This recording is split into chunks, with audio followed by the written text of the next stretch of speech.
여러분, 거짓말은 어떻게 무너질까요? 힘이 센 사람이 때려 부수는 걸까요? 돈 많은 사람이 증거를 사는 걸까요? 아니면 권력이 있는 사람이 판을 뒤집는 걸까요? 오늘 이야기에서 거짓말은 다른 것으로 무너집니다.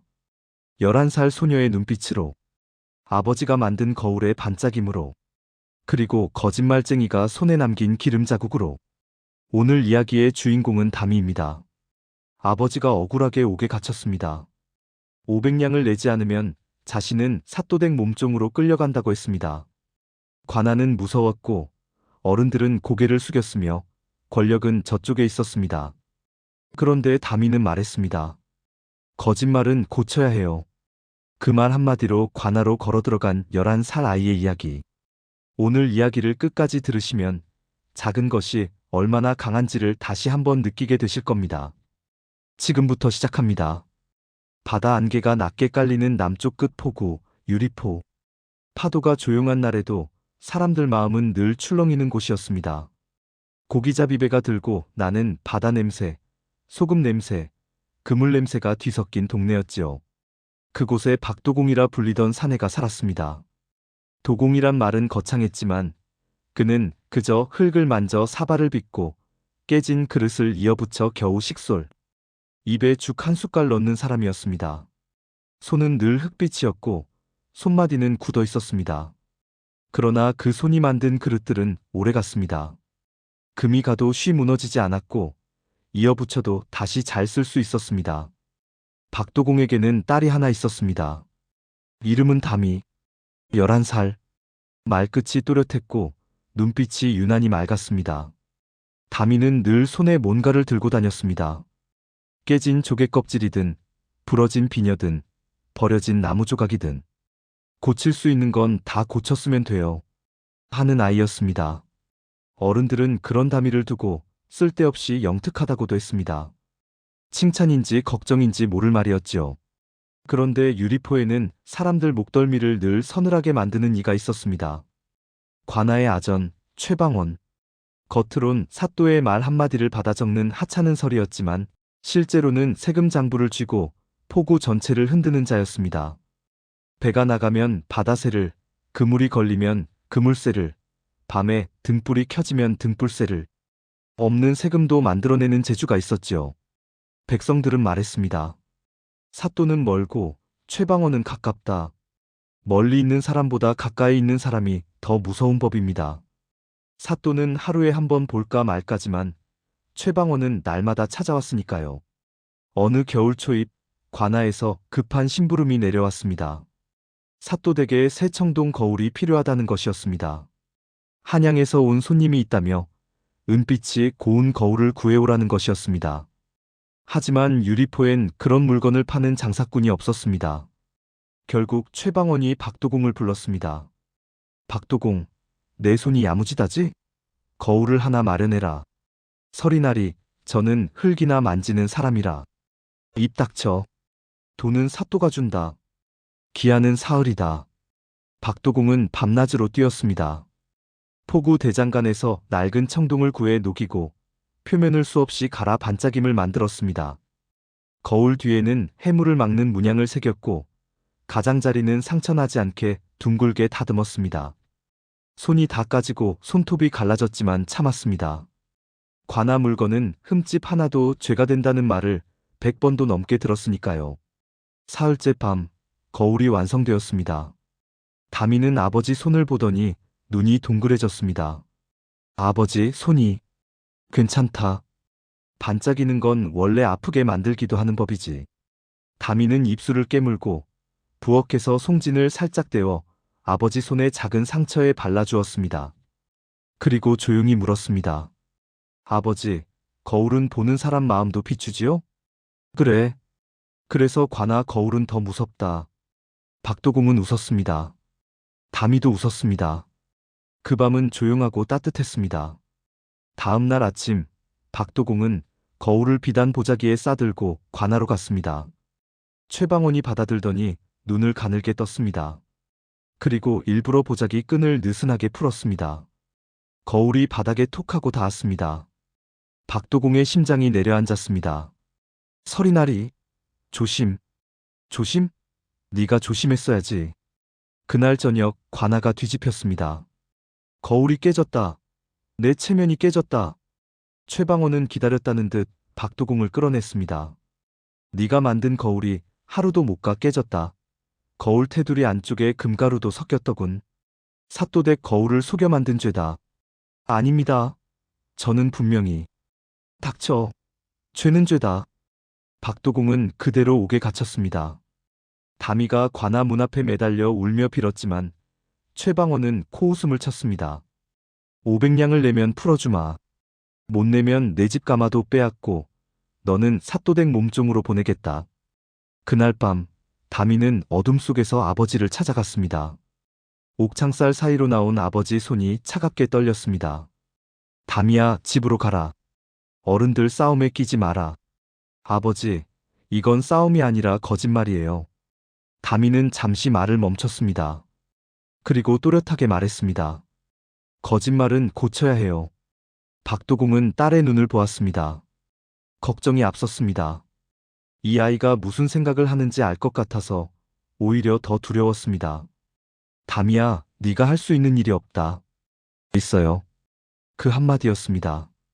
관아 앞 돌계단에 앉아있던 담이 옆으로 누군가 조용히 앉았습니다. 포구에서 국수를 팔던 월선 아주머니였습니다. 담이야, 울지 마라. 아주머니 아버지가. 월선은 담이 손에 따뜻한 국수 한 그릇을 쥐어주었습니다. 먹어. 배가 비면 마음이 약해져. 담이는 국수 냄새를 맡자 그제야 숨이 터졌습니다. 울음이 목구멍에서 쏟아질 것 같았지만 꾹 참았습니다. 한 입, 두 입 먹었습니다. 아주머니, 관아는 왜 저래요? 죄가 없는데도. 월선이 먼 곳을 보며 말했습니다. 관아가 무서운 건 칼이 있어서가 아니야. 듣지 않아서 무서운 거지. 내 말이 아무리 옳아도 듣지 않으면 길이 없는 것처럼 느껴지거든. 다미는 국수를 다 먹고 속으로 되뇌었습니다. 듣게 만들어야 한다. 듣지 않는 귀라도 눈은 보게 해야 한다. 그날 밤 다미는 집 안구석에서 어머니의 유품 상자를 꺼냈습니다. 상자 속에는 낡은 손거울 하나가 있었습니다. 어머니가 시집 올 때 가져왔다는 작은 거울이었지요. 거울 표면은 군데군데 뿌옇고 가장자리는 닳아 있었습니다. 다미는 그 거울을 촛불 아래 가져갔습니다. 뿌연 곳은 잘 보이지 않았지만 어떤 각도에서는 희미하게 얼굴이 비쳤습니다. 어머니도 이걸 들여다보며 마음을 다잡았을까? 다미는 거울을 한참 바라보다 문득 깨달았습니다. 거울은 완벽해야 비추는 게 아니다.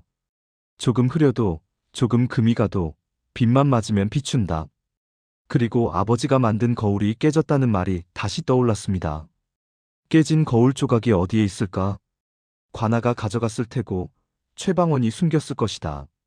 하지만 손이 더럽고 마음이 급한 자들은 언제나 같은 곳으로 숨기는 법이었습니다. 관아의 버림터.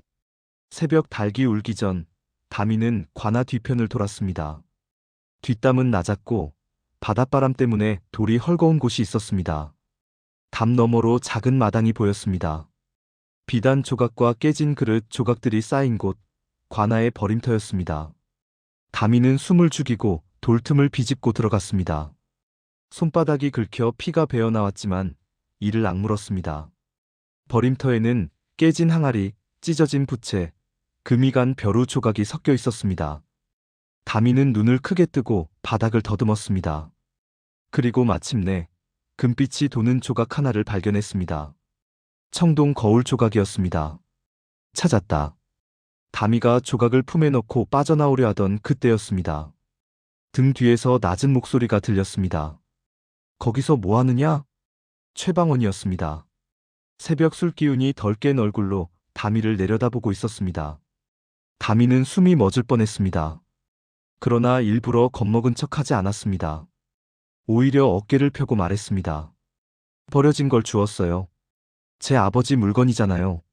최방원이 비웃으며 손을 뻗었습니다. 다미는 한 발 뒤로 물러섰습니다. 손대지 마세요. 그 손은 기름 냄새가 나요. 최방원의 손이 멈칫했습니다. 바로 그 순간 다미는 확신했습니다. 맞다. 이 사람 손에는 항상 기름이 있다. 멀리서 파수꾼의 기침 소리가 들렸습니다. 최방원은 이를 갈며 다미를 놓았습니다. 꼬마야, 네가 무슨 짓을 하든 소용없다. 내일 아침 너는 사또댁으로 끌려갈 거다. 다미는 조용히 대꾸했습니다. 그럼 내일 아침 서리나리는 거울 앞에 서게 될 거예요. 집으로 돌아온 다미는 거울 조각을 꺼내 촛불 아래에서 살폈습니다. 금관자리에 얇은 막이 있었습니다. 손톱으로 살짝 극자 끈적한 옷 냄새가 올라왔습니다. 옷을 정말 숨겼네. 거울이 처음부터 금이 가 있었던 것이었습니다. 누군가 일부러 금간 거울을 새 거울이라 속이고 아버지에게 죄를 씌운 것이었습니다. 그리고 증거를 숨기려 오칠을 얇게 발랐던 것이었습니다. 다미는 밤새 생각했습니다. 어떻게 이것을 보여줄 것인지, 어떻게 하면 보지 않으려는 사람도 보게 만들 수 있는지. 다음 날 이른 아침, 다미는 포구 사람들을 불러 모았습니다. 국수 파는 월선 아주머니, 금을 손질하던 어부 천만수, 소금장수 순돌, 그리고 길복 상인까지. 다미는 그들 앞에서 말했습니다. 제가 관하로 들어가 말할 때 제 편을 들어달라는 게 아니에요. 그냥 눈을 크게 떠주세요. 제가 보여드릴 게 있어요. 사람들은 다미의 눈빛에 끌려 고개를 끄덕였습니다. 그래, 꼬마가 뭘 하려는지 보자. 그렇게 관아 마당은 단순한 재판이 아니라 보는 재판이 되어갔습니다. 다미는 관아로 걸어 들어갔습니다. 마당엔 사람들이 모여 있었고 최방원은 사또 옆에서 의기양양했습니다. 다미는 큰 소리로 외쳤습니다. 우리 아버지는 거울을 깨지 않았습니다. 사또가 눈살을 찌푸렸습니다. 또 저 꼬마냐? 어제도 울고불고. 내쫓아라. 관아를 소란케 한다. 다미는 물러서지 않았습니다. 사또 나리, 제가 증명하겠습니다. 거울 재판을 열어주세요. 거울 재판? 네. 거울로 거짓을 가려내는 재판입니다.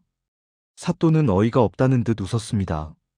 그러나 마당 백성들의 눈이 다미에게 쏠렸습니다. 꼬마가 뭘 하려고 저리 당당하냐는 웅성거림이 커졌지요. 사또는 체면상 고개를 끄덕였습니다. 좋다. 허튼 수작이면 네 아비죄가 더 무거워진다. 다미는 흔들리지 않았습니다. 다미는 사또 앞에 작은 상자를 내려놓았습니다. 그 안에는 깨진 거울 조각이 있었습니다. 다미가 등잔불을 가까이 가져갔습니다. 사또 날이 금이 오늘 났다면 단면이 맑고 날카로워야 합니다. 하지만 보십시오. 단면이 검붉고 모서리가 닳아 반질합니다. 이건 오래전에 금이 간 것입니다. 최방원이 얼굴을 찡그렸습니다. 꼬마가 뭘 안다고. 다미는 조각의 금간자리에 재를 아주 살짝 문질렀습니다. 재가 금 사이로 들어가며 줄이 선명해졌습니다. 다미는 손가락으로 그 위를 톡톡 두드렸습니다. 그리고 여기 보이는 얇은 막 오칠입니다. 금을 숨기려고 얇게 바른 흔적이지요. 옷은 시간이 지나면 색이 깊어집니다. 오늘 바른 옷은 이렇게 어둡지 않습니다. 마당이 술렁였습니다. 사또의 부채질이 멈췄습니다. 그렇다면 거울은 네 아비가 들고 오기 전부터 금이 가 있었다? 네. 누군가 이미 금간 거울을 새 거울이라 속이고 아버지에게 죄를 씌웠습니다. 최방원이 급히 끼어들었습니다. 증거가 어딨느냐? 이건 억지다. 다미는 조용히 말했습니다. 그래서 거울 재판을 하자고 했습니다. 거울은 손을 기억합니다. 다미는 관아 마루 위에 넓은 쟁반을 놓고 그 위에 거울 조각을 올렸습니다. 그리고 쌀가루를 아주 얇게 눈처럼 뿌렸습니다. 사또날이 누구든 이 거울을 만지면 손자국이 남습니다. 기름이 묻은 손은 더 선명하게 남지요. 이 거울을 마지막으로 만진 사람이 누구인지 지금 확인할 수 있습니다. 사또가 시키자 포졸이 물대야를 가져왔습니다.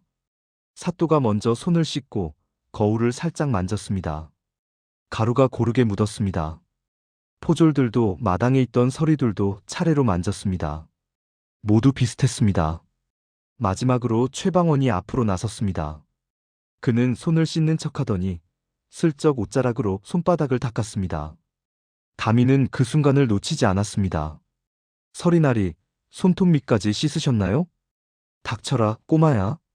최방원이 거울을 만지자 쌀가루가 한쪽에서 뭉쳐 검게 얼룩졌습니다. 기름이 남아있던 것이었습니다. 사람들 입에서 오하는 소리가 새어나왔습니다. 다미는 거울 조각을 등잔불 아래로 가져가 비추었습니다. 얼룩 속에 선명한 검은 반점이 드러났습니다. 그리고 다미는 작은 종이 한 장을 꺼냈습니다. 전날 밤 보자기 안쪽에서 발견한 기름 자국을 종이에 묻혀둔 것이었지요. 다미는 두 점을 나란히 놓았습니다. 냄새도 빛도 같습니다. 보자기 안쪽의 기름 자국과 지금 거울에 남은 기름 자국이 같습니다. 서리나리가 보자기를 만졌고 거울을 오래 만졌습니다. 서리나리가 거울을 관리한 게 아니라 거울에 금을 숨기고 죄를 꾸민 사람입니다. 최방원의 얼굴이 벌개졌습니다. 이건 말장난이다. 꼬마의 말이 증거가 되느냐? 다미는 멈추지 않았습니다. 그럼 마지막으로 거울이 왜 깨졌는지 보여드리겠습니다. 다미는 작은 병에서 기름을 한 방울 떨어뜨려 거울 금간 곳에 살짝 문질렀습니다. 오칠로 숨겨진 금이 반짝이며 더 선명해졌습니다. 다미는 조각을 살짝 비틀어 빛을 바꾸었습니다. 금의 끝에서 끊긴 흔적이 보였습니다. 마치 이미 한 번 꺾였다가 다시 맞춰진 것처럼. 이 금은 한 번이 아니라 여러 번 움직였습니다. 거울은 삿도댁에서 떨어져 깨진 게 아니라 금을 숨기려고 억지로 눌러 맞추다가 다시 벌어진 것입니다. 삿도의 얼굴이 굳었습니다. 최방원, 네가? 최방원이 급히 고함을 질렀습니다. 저 꼬마를 잡아라. 감히 관아를 모욕한다. 포졸들이 주춤거리며 다가오자 마당의 백성들이 앞으로 나섰습니다. 잠깐, 꼬마 말이 맞는 것 같은데? 우릴 그렇게 뜯어가더니 이제 거울까지 속여? 그때 다미는 한 가지를 더 꺼냈습니다. 어머니의 낡은 손거울이었습니다. 사람들이 웅성거렸습니다. 저 작은 거울이 무슨 소용이냐? 다미는 손거울을 삿도에게 내밀었습니다. 삿도 나리, 이 거울은 오래되어 흐립니다. 하지만 빛을 비추면 얼굴이 보입니다. 거울은 새 것이냐 낡았느냐가 아니라 숨긴 걸 드러내느냐가 중요합니다. 그리고 다미는 손거울로 등잔불을 반사해 큰 거울 조각의 금간 부분에 정확히 비쳤습니다. 빛이 닿자 오칠한 막이 미세하게 일렁이며 드러났습니다. 숨겨진 금의 결이 한눈에 보였습니다. 마치 물속에 잠겨있던 흠집이 떠오르는 것처럼. 보이십니까? 숨겼던 금이 빛을 만나면 도망치지 못합니다. 삿도가 침을 삼켰습니다. 최방원은 입술을 깨물며 눈을 돌렸지만 이미 늦었습니다. 백성들의 시선이 최방원에게 꽂혀 있었습니다. 다미는 마지막 못을 박듯 말을 이었습니다. 서리나리, 아까 손을 씻는 척 하셨죠? 그런데 기름은 물로 대충 씻으면 더 퍼집니다. 그래서 거울의 얼룩이 더 크게 번졌어요. 거울이 기억한 건 제 말이 아니라 서리나리 손입니다. 순돌 소금장수가 불쑥 외쳤습니다. 맞다. 저 손. 장부 들고 올 때마다 번들번들했어. 천만수 어부도 거들었습니다. 세금 거들어 올 때도 손에 기름 칠하고 왔지. 우리 그물도 그렇게 미끄럽게 만들면 잘 풀린다고 떠들더만. 삿도는 더 이상 모른 척할 수 없었습니다. 최방원, 네가 오칠을 산 적 있느냐? 없습니다. 그 순간 길복이 주머니에서 작은 종이 쪽지를 꺼냈습니다. 오칠을 산 날 관아에 물건을 들이며 받아둔 외상 기록이었습니다. 거기엔 분명히 적혀 있었습니다. 옷 한 병 최방원, 관아 뒷마당으로. 삿도가 종이를 낚아채 읽는 순간 최방원의 얼굴이 무너졌습니다. 결박하라. 짧은 한마디에 포졸들이 움직였습니다. 최방원은 발버둥치다 결국 울음을 터뜨렸습니다. 저도 살려고 한 겁니다. 관아에서 살아남으려면. 다미는 조용히 말했습니다. 살려고 남을 죽이면 그건 살아있는 게 아니에요. 그냥 숨 쉬는 거예요. 삿도는 부채를 탁 내려놓았습니다. 최방원을 결박하라. 박도공을 즉시 석방하라. 최방원이 울부짖었습니다.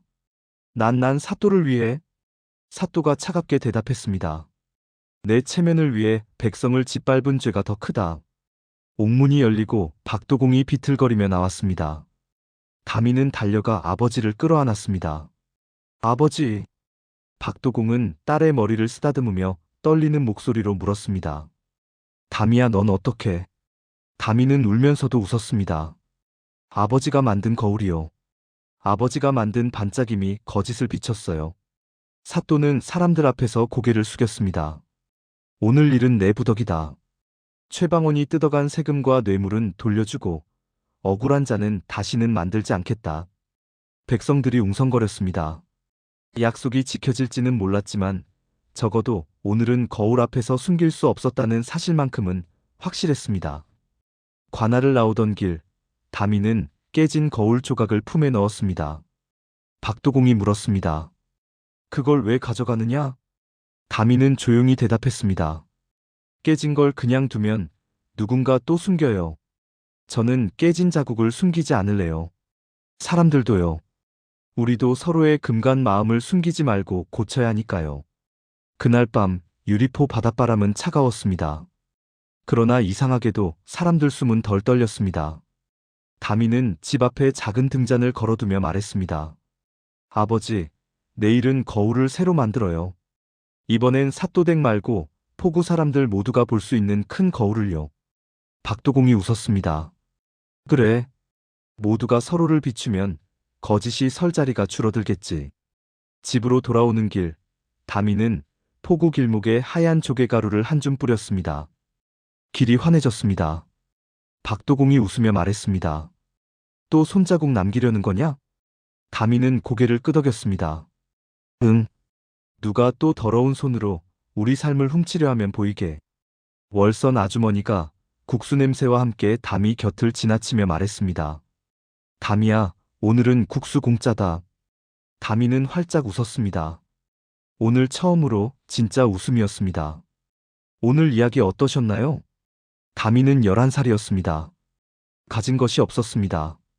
돈도 없었고, 권력도 없었고, 어른도 아니었습니다. 500냥을 낼 수도 없었고, 관할을 힘으로 상대할 수도 없었습니다. 그런데 담이에게는 다른 것이 있었습니다. 보는 눈이 있었습니다. 최방원의 손에 기름이 있다는 것을 보았습니다. 거울 조각에 금이 오래전에 생겼다는 것을 보았습니다. 오칠이 숨겨져 있다는 것을 보았습니다. 그리고 아버지의 반짝임이 무엇인지를 보았습니다. 담이가 강했던 것은 힘이 세서가 아니었습니다. 포기하지 않았기 때문입니다. 거짓말은 고쳐야 한다고 믿었기 때문입니다.